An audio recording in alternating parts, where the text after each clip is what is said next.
A nivel local y regional se habla de políticas migratorias, estas políticas que pues pueden afectar de alguna u otra manera a todos los indocumentados que tratan y que intentan llegar hacia los Estados Unidos. Para hablar de este tema, este día vamos a conversar con Gabriela Rodríguez, que es la presidenta del Centro Internacional para los Derechos Humanos de los Migrantes, y también vamos a conversar con César Ríos, él es el director ejecutivo del Instituto Salvadoreño del Migrante. ¿De qué? ¿Cuáles son los temas más importantes en esta charla que tendremos? Primero, la seguridad integral de los inmigrantes, qué es lo que está pasando en realidad, y también cuáles son las propuestas y lo que se puede esperar en un futuro para los indocumentados y la importancia de las remesas en nuestro país y también en las otras naciones centroamericanas. Bienvenidos, doctora, qué gusto que nos acompañe. Sí, buenos días, gracias por la invitación. César, bienvenido. Muchas gracias de estar nuevamente aquí con ustedes y un saludo a todos los que nos ven en Estados Unidos. Sabemos que muchos salvadoreños que están por allá siempre están pendientes del canal, así es que un saludo a todos. Así es, a través de Centroamérica TV tenemos la audiencia desde los Estados Unidos, muchos saludos para ellos. Vamos a comenzar, es un problema complejo, es una problemática que tiene diferentes aristas, pero también hay diferentes formas de clasificarlo para poder entenderlo mejor, doctora. Sí. Digamos, en cuanto a la problemática de los derechos humanos, de los migrantes, la violación a sus derechos, tenemos que tener muy claro que lo que está sucediendo en este momento es un gran negocio con los migrantes. O sea, hay mucho dinero de por medio, por lo tanto, mientras se aprovechan, digamos, de ellos, todos los que son los coyotes, los traficantes ilícitos de migrantes, por hablar en términos, digamos, jurídicos, definitivamente ellos son los que, en donde se inicia el camino, también el camino lo inician con una deuda, en muchos de sus casos, con una deuda, por lo tanto es muy difícil que alguien no quiera seguir el camino de su aventura, de saltar hacia los Estados Unidos, culminarlo, porque tienen una deuda, o sea, ellos tienen un vínculo ya, un sometimiento por una deuda. De ahí que claramente es fácil que caigan, digamos, en redes, en ofertas de coyotes, en ofertas ya, lo peor, digamos, sería de los tratantes, ¿no? En ese sentido, esa es una realidad. Pero ¿por qué salen los migrantes? Bueno, los migrantes salen porque tienen económicamente situaciones que ellos pueden enviar remesas, hay muy buenas situaciones en Estados Unidos como ejemplos para que hayan enviado, han sostenido bastante a su familia, pero tenemos que tener en cuenta también la situación, por ejemplo, de desintegración familiar que se puede ocurrir, sí. Las leyes, digamos, que los países van poniendo cada vez más difícil. Claro, se endurecen. Se endurecen y se van a seguir endureciendo.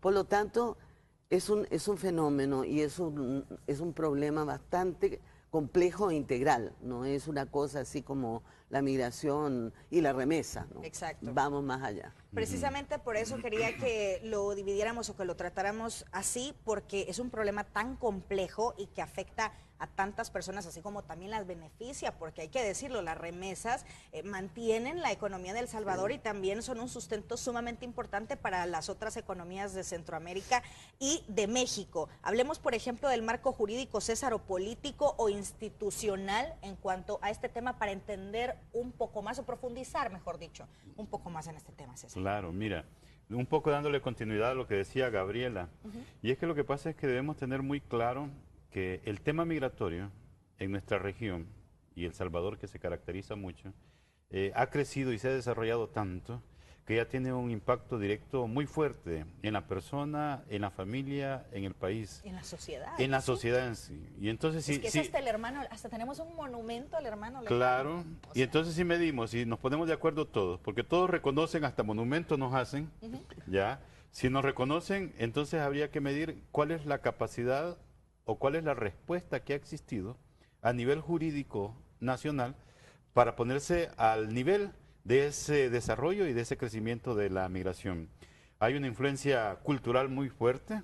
Yo siempre parto planteando, El Salvador tenemos una influencia cultural muy grande por tantos salvadoreños que hay afuera. Ya enterramos a nuestros muertos diferentes. Ya comemos diferentes. Somos ya, una de las minorías más importantes en los Estados Unidos. Bueno, en Washington es el tercer lugar de las minorías allá. Pero lo que te quiero decir es que nuestros gobernantes saben eso, saben que ya no pensamos como aquel Salvador de hace 20 años y que evolucionamos tanto como están evolucionando todas las sociedades europeas y de Estados Unidos. O sea, a partir de eso, entonces tenemos algunos parámetros para medir. A nivel jurídico, ¿qué es lo que nos está marcando el ritmo de la migración en El Salvador? Y nos resulta absurdo. Tenemos una ley de extranjería e inmigración de 1958. No ha sido modificada. Se modificó en los años 81, pero de todas maneras ha quedado obsoleta. Y tenemos una actitud casi policial y de persecución en el tema de migración y no ha evolucionado en el tema, así como ha evolucionado en el tema de los derechos humanos en el mundo. O sea, hay que darle eso. Tenemos una... no nos explicamos cómo El Salvador, con este nivel de crecimiento de la migración, no tenga un instrumento de política migratoria que rija el comportamiento de todos los entes del Estado para poder generar acciones. O sea, migración, la Dirección de Migración hace lo que él cree conveniente que puede hacer por la migración. No hay una línea. No hay una línea. O sea, el viceministerio de los salvadoreños en el exterior también hace lo que ellos creen conveniente, según sus datos. Entonces, necesitamos leyes, necesitamos, por ejemplo, mira, El Salvador ya es un país receptor, ¿ya? Y vienen nicaragüenses, vienen hondureños, guatemaltecos, y no hay una ley que acorde a esta realidad de respeto de los derechos laborales.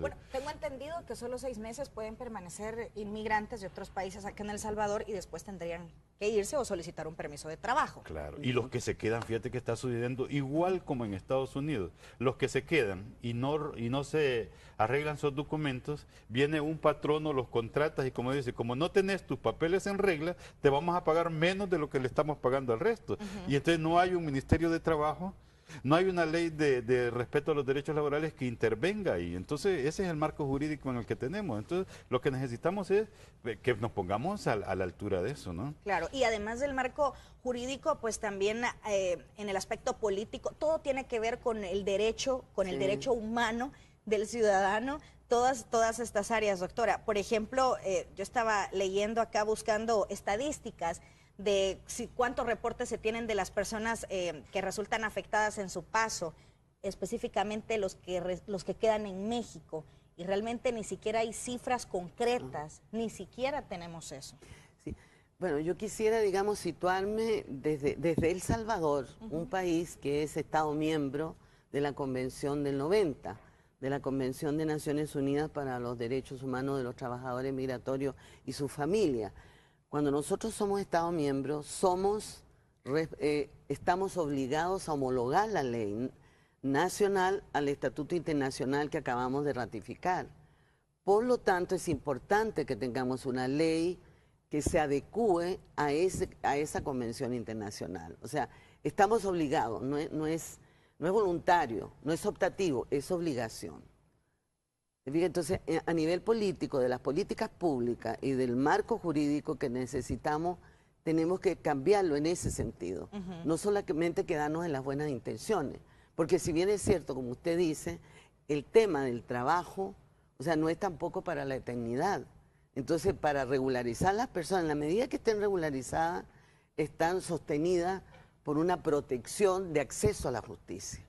Pero si yo no tengo acceso a la justicia, es difícil que yo sea un sujeto de derecho. No, y es que es muy común conocer de personas que han sido violentados sus derechos salvadoreños, que han sido violentados sus derechos en el paso. En México, bueno, en Guatemala también hemos visto documentales sobre eso, y realmente ¿quién se hace responsable por eso? Sí. El asunto ahí es la indocumentación. O sea, volvemos un poco al principio. O sea, la persona migrante son personas migrantes. Nuestro lenguaje es ese, o sea, es personas migrantes y que están o en tránsito o en destino o a punto de salir o que vienen, no retornados, lo que vienen es deportados. Sí. O sea, hablemos las cosas por su nombre, es la deportación o la expulsión en frontera. Entonces, ahí el salvadoreño y la salvadoreña y los niños y las niñas, adolescentes salvadoreños, que están en ese tránsito sufren una serie de violaciones a sus derechos, más aún si no tienen la identidad, digamos, la identidad jurídica, la cédula. El respaldo, el claro. respaldo. Entonces, incluso para lo que significa la protección consular, que es tan importante, y Salvador está haciendo unos esfuerzos para tener a sus cónsules bien informados y muy claros, más allá de lo que es hacer una visa, para defender, para visitar a sus ciudadanos en los centros de detención. ¿Te fijas? Entonces, si no tienen documentación y no tienen la certeza de que son o no son, tenemos ahí una serie de aristas, como le decía, que es muy importante y que nos pongamos, como dice César, que nos pongamos a la altura de un país que ya ratificó esa convención. México también la ratificó, es Estado parte. Guatemala también la ratificó, es Estado parte. Nicaragua también la ratificó. Entonces, al ser Estado parte, es más fácil que logren, ¿te fijas?, acuerdos en donde se pueda proteger los derechos humanos de estas personas. ¿Nos estamos quedando atrás en el tema migratorio entonces, César? Mira, hay como la pregunta inicial que tú hacías, ¿no? En este marco del entorno nacional de las migraciones. Hay unos elementos que no logramos entender. Que hablamos, lo primero que te planteé sobre el marco jurídico. El marco político es una cosa tan complicada que no hay cosas que están ahí, que hay que aprobarse y no se aprueban.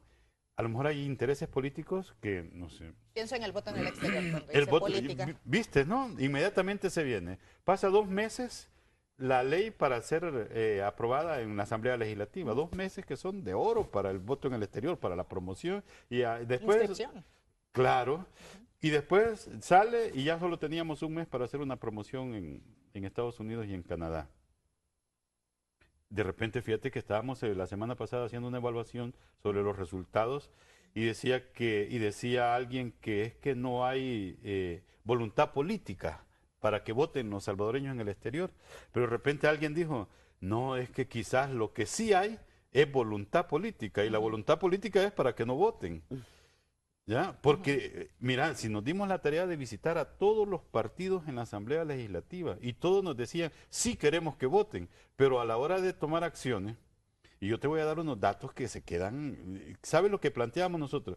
En este momento andan 120,000 DUIs, documentos de identidad, caminando por Estados Unidos que no pueden votar, por simples cuestiones técnicas que se podrían aprobar. Nosotros planteamos que como la vigencia de un documento va a determinar si eres o no eres salvadoreño.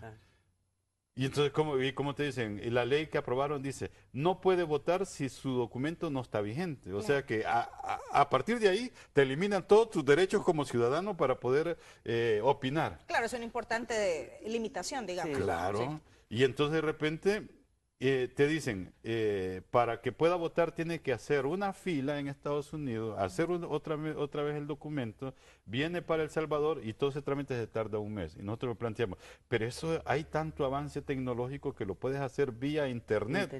¿Ya? Yo estoy aquí, quiero cambiar mi dirección. Entonces el marco político definitivamente está estancado, digamos. Hay algo. Y yo te doy 2 ejemplos. Uno, el del voto en el exterior.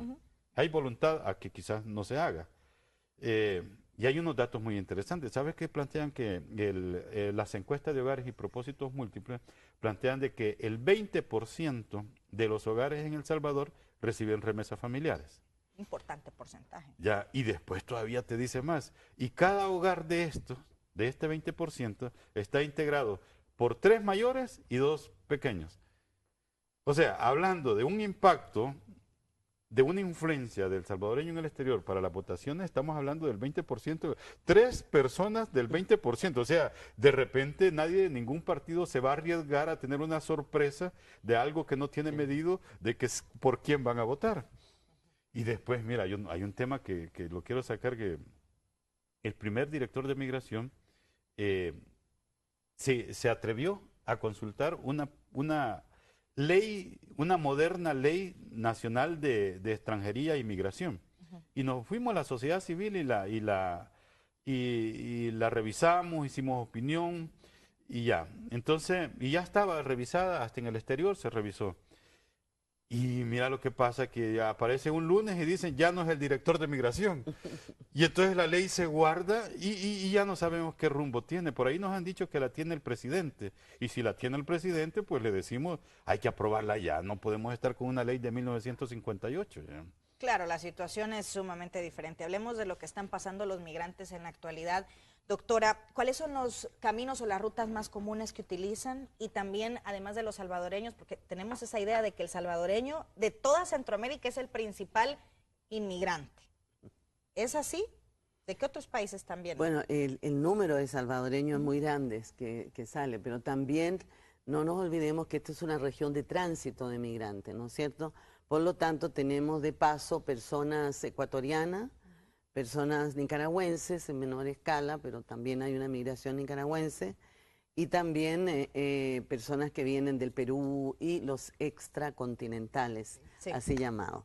Entonces, volviendo para aclararle un poquito, todo lo que están hablando en relación a las dificultades con una cédula de identidad, el servicio consular tiene que mostrar que puede hacer las cosas, porque si tenemos un ministerio de salvadoreños en el exterior, políticamente los queremos proteger, los tomamos en cuenta, entonces démosle la facilidad para que sean sujetos de derecho, y no porque se le venció, ¿me entiende? O sea, eso tendría que ser en línea, porque el país tiene que mostrar esa deseo político. Ahora, en cuanto a lo que me mencionaba usted de los otros países, en el caso de los cubanos también, porque los cubanos están saliendo y en este momento están pasando vía el sur. Okay. O sea, ya no es Miami como... No necesariamente, que llegan las balsas, y que no. También hay una ruta que viene desde el Ecuador, y en Costa Rica se siente porque pasan por Paso Canoa, pasa mucho migrante cubano y pasaba mucho más que ahora migrantes extracontinentales. ¿Por qué? Porque el Ecuador no necesitaba visa para los extracontinentales. Ahora sí pusieron visa a los ecuatorianos, entonces como que es menos la cantidad de personas que trata de pasar. Todos los que pasan desde allá hacia acá, por aquí, también por El Salvador, pasan con rutas vía traficantes ilícitos de migrantes, coyotes, polleros, como le queramos llamar. O sea, que hay un tema de fondo del negocio de la migración. Es grave porque realmente es muy fuerte todo lo que se paga. Entonces ahí, si tú te encuentras con funcionarios corruptos, que no todos lo son, no estoy diciendo eso, pero entonces más, o sea, pagarle al coyote, pero los hay. Entonces pueden haber 2 o 3, pero existen. Entonces, en ese sentido, o sea, el tema de la vulnerabilidad, de violar los derechos humanos de esas personas, que hayan pagos de tipo sexual, de tipo, digamos, de tipo sexual o de trabajo forzado, es muy fuerte también. Por eso es importante conocer la diferencia entre el tráfico de personas y la trata de personas, ¿no? Te corrijo. ¿Así es? El tráfico ilícito de migrantes y la trata de personas. La diferencia. La diferencia es muy clara. En el delito de trata de personas, el sujeto del delito es la persona humana. A mí me engañan, a mí me trasladan y a mí me explotan. El tráfico ilícito de migrantes es la violación de entrar ilícitamente por una frontera internacional. O sea, yo pago para que un coyote me haga pasar ilícitamente la frontera, no digo ilegalmente, ilícitamente. Esa es una falta administrativa. La trata de personas es un delito, es una violación contra el derecho humano de la persona, de ese niño, niña, de ese salvadoreño, salvadoreña, o de las personas que están bajo las redes de la trata. ¿Qué es lo que pasa si yo utilizo, y que no se te olvide, si yo utilizo, digamos, los traficantes ilícitos o coyotes? Es cierto, yo estoy violando la soberanía del Estado al pasar una frontera en forma irregular, pero no es lo mismo una cosa que la otra. Entonces, el sujeto, la trata de personas es un delito así, también es un ilícito y un delito contra la soberanía del Estado. No es el sujeto. Eso es bien importante que lo manejemos, porque se dice la trata y el tráfico de personas. Más aún, si en inglés se dice trafficking a la trata. No, en castellano oficialmente es la trata de personas. ¿Te fijas? Ese delito. Y el otro es el pasar una frontera. Ahora, ¿qué es lo que pasa? Que al pasar la frontera pagando coyotes, nosotros quedamos altamente vulnerables, porque ya se nos acabó el dinero, quedamos vulnerables a tener que caer en un tratante que me diga, pero tú tienes una deuda. Si tú tienes una deuda, te fijas en tu país de origen, por decirte, en el Ecuador, tú la piensas, no, yo prefiero hacer lo que me dice este señor, que me va a explotar sexualmente porque necesito plata, si no me matan a mí. Claro. O...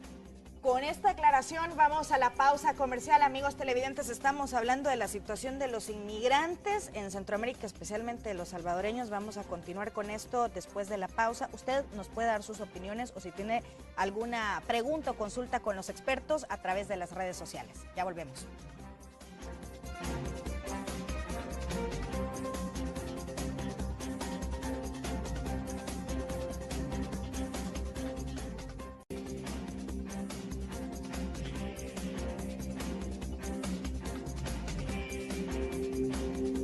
Según la Organización Internacional de Migraciones, 250 inmigrantes centroamericanos salen de sus países para llegar a los Estados Unidos diariamente y el 35% son menores de edad. Alarmante cifra. César. Sí. Bueno, habría que revisar ese dato porque en Centroamérica tenemos un problema de medir exactamente eso, ¿no? Tenemos un acuerdo del CA4 en el que los centroamericanos circulamos. Y entonces, con libertad. Con libertad, entonces no sabemos si los que salen de El Salvador van para el norte o se quedan en Guatemala o qué, ¿no? Hay unos datos en la frontera de Guatemala-México, pero habría que revisar ese dato, porque yo me acuerdo que ese dato ha ido evolucionando y El Salvador ha llegado a tener, hace, ¿qué? 8 o 10 años, 700 salvadoreños diarios que se van. Wow, porque todos esa es la días. información que tiene Sí. la Organización Internacional de Migraciones. A lo mejor ese dato es actual, que lo dudo, porque, es muy bajo, ¿no? Sí. El Salvador ha sido un expulsor tradicional en los últimos 40 años. Lo que, aprovechando el dato lo que quería sacar, aprovechando los minutos, es que en este momento, en la frontera de México y Estados Unidos, hay una cantidad inusual de personas que quieren pasar para Estados Unidos, más de lo normal. Y lo que evaluamos nosotros es que estas personas que quieren pasar lo están haciendo con la intención, engañados, ¿ya?, por supuestos asesores migratorios que les están pidiendo y que les están cobrando más para pasar antes de la reforma migratoria en Estados Unidos. Eso es sumamente importante aclararlo porque hay que decirlo, en el borrador del proyecto de ley no se habla de facilitarle la legalización a los indocumentados que estén entrando actualmente a los Estados Unidos, sino que hay ciertas delimitaciones. Por ejemplo, para los salvadoreños, según tengo entendido, los mayores beneficiarios serían los de los 2 TPS que tenemos y los que han entrado 5 años atrás. Esto ya para todos. Y esto debería ser una campaña a nivel nacional. Esto debería ser el viceministerio denunciando eso. Páginas, primeras planas en el periódico diciéndole a la familia y a las comunidades que no se deje engañar por falsos asesores. Migrantes de migración que se están convirtiendo de abogados, se están convirtiendo en coyotes, diciéndoles que se vayan y que le van a cobrar tanta cantidad. Y lo otro que aprovechando para denunciar es, para los que nos están viendo en Estados Unidos, de que tengan mucho cuidado. No hay todavía ninguna reforma migratoria segura. Está siendo estudiada en la Cámara de Representantes. Claro, por lo tanto no se dejen engañar porque en la ROCON estamos por iniciar una campaña a nivel regional porque hemos visto que el problema es tan grande que necesitamos que nuestra red de organizaciones de Centroamérica reaccione ante esto. A los migrantes en Estados Unidos se les está llamando a estos abogados y les dicen, fíjate, de $500 y nosotros vamos a iniciar sus documentos y sus papeles para que esté seguro, para cuando venga la reforma migratoria usted ya tenga un número y empiece a recoger estos papeles y han hecho toda una elaboración de procesos. Eso es un vil engaño. Nuestros cónsules nuestras embajadas deben ponerse al día con eso y deben denunciar eso porque no puede seguir. Claro, doctora, yo quiero retomar el tema de la cantidad de inmigrantes que van hacia los Estados Unidos, porque incluso si esta cifra no es correcta, pero aún hablando del 35% de menores de edad, que son los que viajan hacia los Estados Unidos, me parece una cifra alarmante. Sí. Es decir, de cada 100 personas que van a los Estados Unidos inmigrantes indocumentados, 35 son niños. ¿Qué pasa con estos niños cuando, por ejemplo, los atrapan en México? Sí. Digo, atrapar, voy a corregir la palabra, quizás cuando pues las autoridades reconocen que hay coyotes, sí. Exacto, porque atrapar creo que no es la palabra correcta. Es que hay diferentes nombres, ¿no? ¿Cómo es que lo confunden a tus...? Sí, a los... Es como el término cárcel o detención. Sí, centro de detención. Mira, yo creo que siendo, digamos, bastante conocida en el tema, o sea, conozco el tema, sí. El asunto es que un 35% de menores en el flujo migratorio regional es probable. Pero lo más importante, no es probable, lo seguro es que hay un tremendo subregistro de las migraciones. Más aún de la migración indocumentada, la migración vía coyote. ¿Acaso los coyotes nos dan estadísticas? Claro, entonces, no pasan su reporte yo mensual. no digo exactamente, o sea, nosotros podemos tener un registro en frontera de lo que pasa, y ni siquiera lo tenemos por sexo, imagínense, a veces por edad, de lo que transita, ¿me entiende? Pero no podemos tener un registro de todo lo que pasa por los puntos ciegos. ¿Ah? Hay un estudio que se hizo hace muy poco, desde México hasta Costa Rica, que lo hice, me tocó a mí, junto con el ACNUR, y los puntos ciegos son gigantescos. Por lo tanto, ¿quién está tomando la estadística de los puntos ciegos? Por favor, seamos serios. Porque pareciera que cuando uno da una estadística es serio. No, la estadística de la migración y de este gran negocio es que a las personas no se les toma en cuenta como personas, no les importa que sean personas menores de edad, y más aún, lo que registran es el mínimo. Doctora, ¿y hay repatriaciones dignas? ¿Más de los niños? ¿Alguien responde? Yo sé que la pregunta puede sonar un poco sosa, pero realmente es necesario hacerla. No, mire, nosotros estamos, la Red Regional de Organizaciones Civiles para las Migraciones, en este momento estamos a cargo de la Secretaría Técnica, y El Salvador también es parte del Comité Ejecutivo. El asunto con los menores de edad es grave en el sentido de que la población, es cierto que es una población muy pequeña, o sea, de edades pequeñas y jóvenes. Hay padres y madres que se ven en la necesidad, o mejor dicho, irresponsablemente los envían a que trabajen, a que envíen remesa, porque la remesa ya es algo que, bueno, hay países que viven de la remesa. Entonces, la interceptación, así como se dice, cuando se intercepta un menor o una menor, pueden pasar muchísimas cosas. Si te toca un funcionario, funcionaria digno, ¿no es cierto?, él te va a poner en una situación donde tu retorno o tu deportación o tu expulsión sea digna. No hablemos de retorno cuando lo que está pasando son deportaciones. Sí. Porque seamos claros, una deportación masiva no se puede aceptar. Más aún si entre ellas va una gran cantidad de menores, de personas menores de edad. ¿De acuerdo? Entonces, la fragilidad, digamos, la vulnerabilidad en que queda un niño, una niña, unos 3 o 4, es muy alta a ser tratado. Si no tenés documentos, ellos pueden inventar que no tenés 13 ni 14 años y te dicen, usted tiene 18. Es que sin documento no hay identidad. Pero identidad. Claro, usted tiene 18 años. Entonces de ahí es que la protección consular, la responsabilidad del Estado de origen es fundamental, además de que no nos maltraten en el norte. ¿Cómo podríamos calificar esa responsabilidad consular, la responsabilidad salvadoreña? ¿Cómo la podríamos calificar? Bueno, y también la de México. No, exacto. Yo creo que México ha hecho todos unos esfuerzos para tener una gran cantidad, una red grande de consulados, y El Salvador también. Hay que reconocerlo. Pero tenemos que capacitar a nuestros funcionarios de los consulados para que entiendan que no es un asunto, o sea, la protección consular es la responsabilidad del Estado de origen, es total frente a la protección de su gente. No es solamente para dar visa, ni para los que vienen a invertir, no, no, no. El tema es que en este momento que tenemos una emergencia humanitaria en la región del Triángulo Norte y en México en tránsito, porque lo ha dicho Naciones Unidas, lo ha dicho el relator de la Corte Interamericana de Derechos Humanos, tenemos una emergencia humanitaria y los más vulnerables son las personas menores de edad. Claro, los niños. Sí. ¿Me entiendes? Entonces, esto de que hablamos de un retorno, no, seamos claros, en el lenguaje de migraciones, retorno, una repatriación es una cosa, una deportación es otra, una expulsión en frontera es otra. Ahora, si a mí me deportan niños menores de edad, menores de 18 años, me están deportando a la medianoche, a las 2 de la mañana, ¿quién los va a recibir? César, ¿quién le da seguimiento a esto?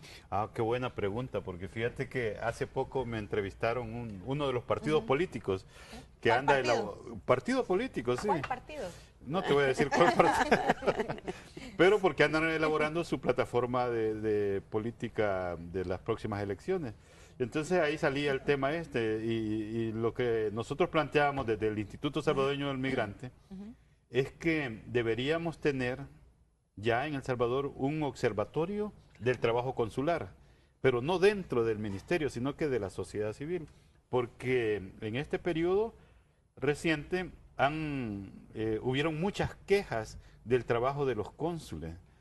¿Quejas en qué sentido? ¿Cuáles eran que no conocen leyes, el trato con las necesidades de la persona migrante no están a la altura de eso, y tenemos un caso emblemático, muy emblemático, que hay que sacarlo. Yo siempre lo menciono, el caso de la señora en Los Ángeles, que la agarran, el cónsul casi lo obliga, dicen, el reporte, a firmar, y no sabían que venía embarazada, y en el avión aborta trillizos, ¿ya? Y venía deportada.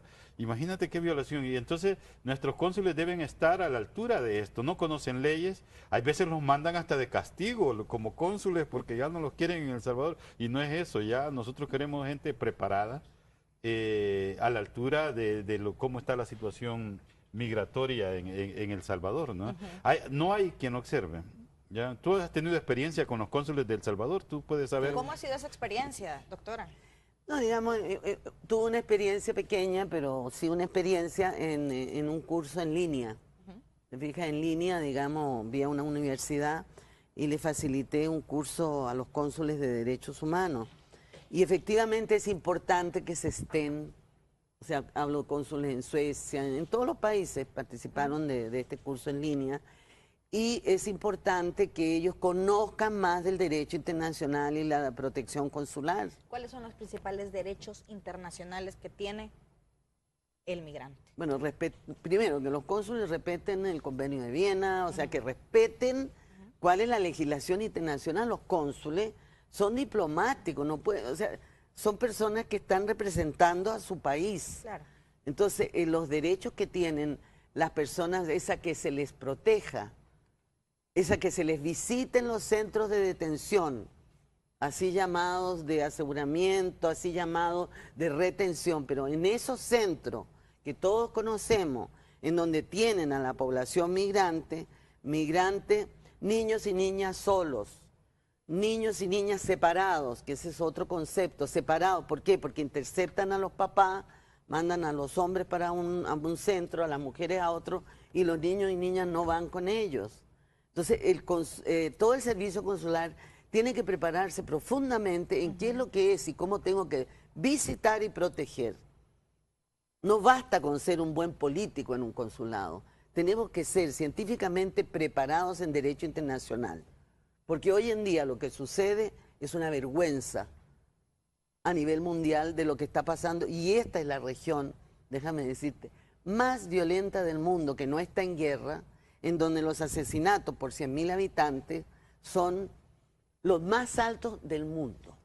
Sí, en este caso Honduras, que lidera la... Sí, pero en todo caso, entonces no estamos hablando de una migración del sueño americano, estamos hablando también de muchas personas que huyen de la violencia y que no hay protección. Si no tengo protección consular, tampoco tengo protección nacional ni internacional, ¿qué está pasando con nuestra gente? Si yo soy víctima de algún tipo de abuso contra estas leyes que tengo como inmigrante, ¿qué tengo que hacer? ¿A quién acudo? ¿Qué hago? Es que la obligación es de tu consulado cuando estás fuera. La obligación del país que recibe tiene que decir, tengo tantas personas salvadoreñas en un centro de tránsito, ¿no es cierto? Sí. Pero si después dice, bueno, pero no tienen papeles.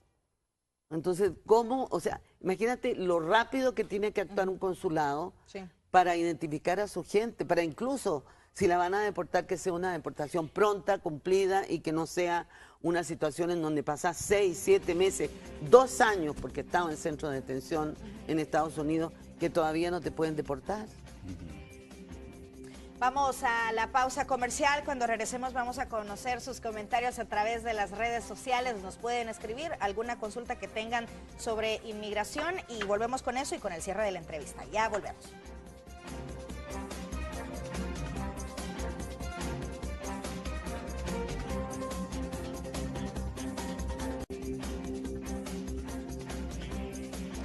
Antes de leer sus comentarios, César, ¿cuáles son las características de los migrantes? Porque la inmigración antes de la guerra, durante la guerra y ahora ha ido cambiando. ¿Qué es lo que llaman que estamos hablando de la migración de 70, 80, una migración política? Exacto. Por persecución, por participación, entonces emigran. Luego viene, en los años 90, una migración económica por falta de empleo y se van a buscar recursos. Pero ahora ha aparecido una bien interesante y es que me quiero detener ahí porque tiene que ver, usando algunos términos modernos de empresarialidad, ¿no? Sobre responsabilidad. Y es que sabes que estamos observando que esta migración actual es una migración más financiera, en el sentido de que tú decides irte porque mis 4 tarjetas de crédito me tienen ya topado.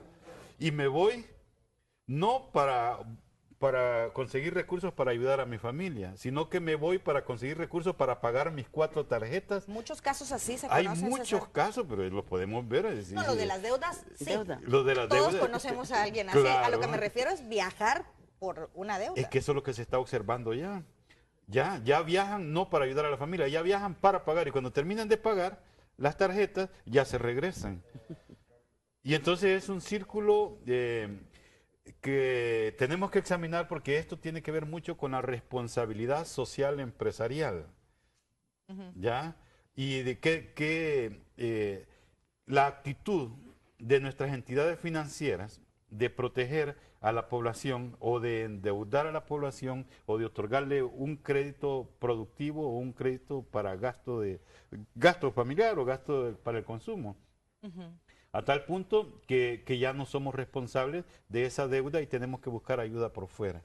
Entonces, la consecuencia es lo que siempre hemos dicho, las remesas. Es un país que vive de las remesas, porque si no hubiera remesas, el país no funcionara. Y si esta tendencia de migrantes financieros continúa, entonces la remesa ya no va a ayudar al país, sino que lo que estamos haciendo es alimentando a grandes transnacionales financieras, que este dinero ya no va a servir para el desarrollo del país. Sí, hablando de remesas, como parte de los datos que se conocen, 14.5 millones de dólares más que en los primeros 7 meses del año pasado se han recibido en el país, es decir, un número considerablemente alto. Vamos a conocer ahora algunos de los comentarios a través de las redes sociales. Por ejemplo, acá preguntan, ¿y quién vela entonces por los derechos de los migrantes y qué pasa con las casas de los migrantes? Es una de las preguntas que hace acá Juan Carlos, dice. Sí, si se refieren a los albergues que hay durante toda la ruta, los albergues de protección a los migrantes, pues efectivamente, la sociedad civil y las iglesias, fundamentalmente las iglesias, digamos, y los escalabrinianos, tienen albergues en todo el transcurso de la ruta migratoria para proteger, para cobijar, para no juzgar. O sea, es como ayudar a la persona, pero también protegerlo. La casa de los migrantes también han sido atacadas. Las casas de los migrantes también tratan de ser, digamos, atacadas por polleros o por traficantes ilícitos para captar personas. La casa del migrante también protege personas en situación de alta vulnerabilidad ser víctima de la trata. Pero la Casa del Migrante está dando un servicio humano, le está dando asistencia a las personas.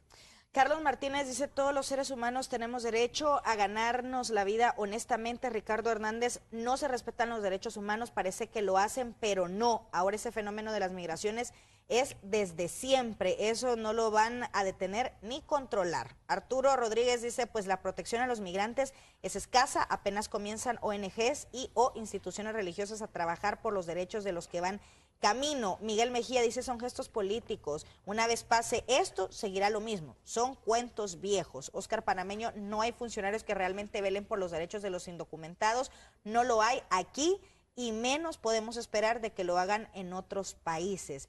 ¿Cuáles son entonces las propuestas? ¿Cuál es el reto? ¿Qué es lo que tiene que cambiar? Mira, yo quisiera decir algo, digamos, especificar algo. Sí. El tema de los derechos humanos, o sea, no sacamos nada con reconocer que es un tema histórico, eso digamos no es propositivo. Yo creo que la responsabilidad como ciudadanos y ciudadanas, como organizaciones sociales somos parte del Estado, ¿ok? No es que el Estado, no, los gobiernos es una cosa, el Estado completo es otro, y las organizaciones sociales, incluyendo a las personas que comentan, tienen una responsabilidad moral de ciudadano, también de proteger a las personas que van en camino. O sea, tenemos entonces la dificultad, tenemos el negocio, lo que dice, lo que le llama esta nueva migración porque hay que pagar las tarjetas, un momento también. Hay una migración de salvadoreños y salvadoreñas que ya no se puede llamar migración, sino que es un desplazamiento forzado, pasando frontera hacia el sur o hacia el norte, huyendo de la violencia. No nos contemos cuentos, eso es así. Entonces, la situación grave que existe en este momento en El Salvador, en Guatemala, en Honduras, también tenemos que tomar en cuenta personas que huyen de la violencia o de las amenazas. O sea, no solamente voy porque necesito tener un negocio o hacer un emprendimiento, voy también porque ya me mataron a alguien y me están amenazando a mí. Entonces, a nivel de los derechos humanos, pongámonos a responsabilizarnos de cómo proteger y cómo cambiar las situaciones en el país de origen para que esto no esté ocurriendo. Nosotros en Costa Rica estamos recibiendo ya refugiados salvadoreños. Sí. César, como Instituto Salvadoreño del Migrante, ¿cuáles son las propuestas que se hacen? Mira, hay un elemento, un vacío a nivel nacional que está perjudicando una acertada toma de decisiones al problema de la migración. Y esto también lo decimos en la ROCON. En la ROCON lo dice el INSAMI aquí, porque cuando intentamos elaborar políticas migratorias, nos damos cuenta, en primer lugar, que hay un desorden de información. ¿Ya? No ni las estadísticas las tenemos claras. Correcto. En realidad, ¿cuántos salvadoreños hay en Estados Unidos indocumentados? Y entonces, y ya en El Salvador tenemos, la Dirección General de Migración tiene sus propios datos estadísticos, el Viceministerio tiene sus propios datos estadísticos, OIM tiene sus propios datos estadísticos. Entonces, ¿cómo vamos a afinar las decisiones si no tenemos un centro que, en primer lugar, yo creo que lo que hay que hacer es sistematizar la forma como recolectamos información para saber cuántos se van, cuántas remesas llegan y cómo está el Banco Central de Reserva se atreve a dar estadísticas de migración también y de remesas y todo eso. Entonces necesitamos concentrarnos en eso. Muchas gracias a ambos por su tiempo. Pues doctora, gracias también por compartir. El día de ayer estuvo dando una conferencia precisamente sobre este tema. Muchas gracias y pues vamos a estar obviamente pendientes de lo que pase con la reforma migratoria, con este proyecto de ley y qué es lo que va a suceder con los salvadoreños en los Estados Unidos. Vamos ahora a una pausa comercial y tenemos deportes y también la despedida del noticiero. Ya volvemos.